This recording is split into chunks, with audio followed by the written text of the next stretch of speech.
Hi, I'm Giuseppe, and I will talk about my research work in 3 minutes. Our planet has experienced some of the strongest and most disruptive earthquakes during the past years, like the Tohoku earthquake, which you may know for the Fukushima catastrophe.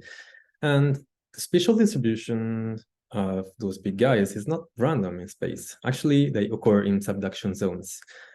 A subduction zone is the meeting point between two plates, one of which slides beneath the other.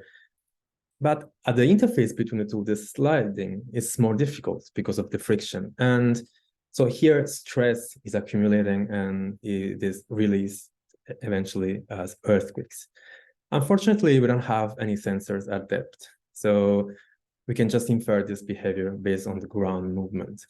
And starting from the 2000s, GPS networks started to monitor the ground displacement. And if we take a look at GPS signals for a given antenna, which is the position of this antenna through time in figure B, we can see that earthquakes produce this jump in the time series just because the line is moving like this.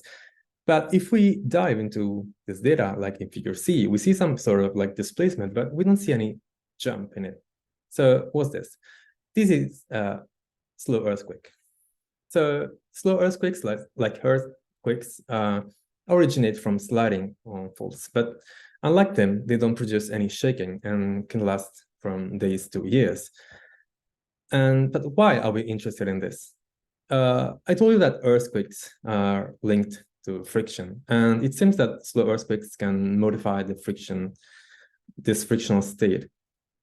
So understanding how they behave is key to better understanding how big earthquakes behave. But revealing this slow earthquakes in GPS data is pretty difficult because of the noise. As you see in the zoom in figure C, one of the responsible for this is like the atmosphere, which is filtering the GPS signal.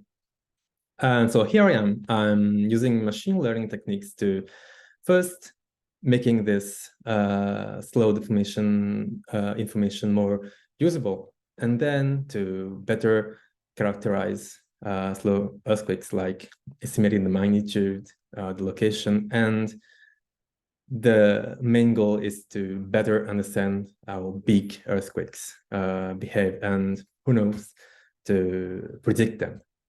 Thanks for watching.